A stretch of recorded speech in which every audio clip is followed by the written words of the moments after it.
démentir une information fausse qui provient du colonel Cheikh Sadibou Niang, qui vient de faire une sortie dans la presse pour dire qu'il a quitté notre coalition, qu'il était à la 5e position sur la liste nationale,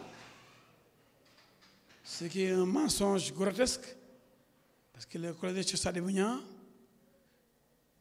était au départ avec nous, mais il n'a pas voulu occuper la 5e position que je lui avais proposée. Je lui avais proposé avant d'occuper la tête de liste du département de Pikine. Là aussi, il avait dit niet, il avait dit qu'il ne voulait pas diriger la liste départementale de Pikine, mais qu'il voulait être 3e ou 5e. J'ai dit non. Et il est parti.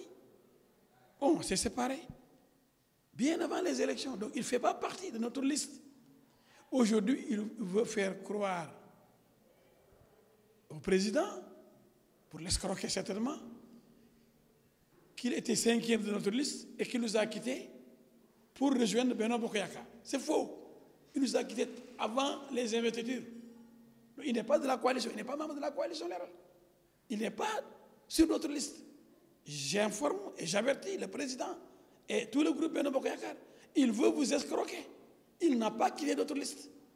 Je vais être très clair. Le colonel Niang saute sur l'occasion pour dire oui.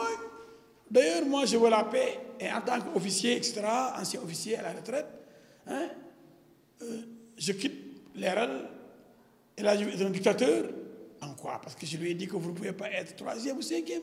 Il n'a même pas participé à la caution. Il n'a pas donné un franc. Et il est parti. Il n'a pas apporté un seul sou. Donc, il ne peut pas nous dicter quand même. C'est desiderata.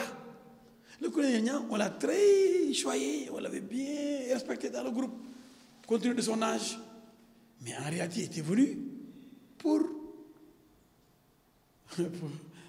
nous exploiter, quoi.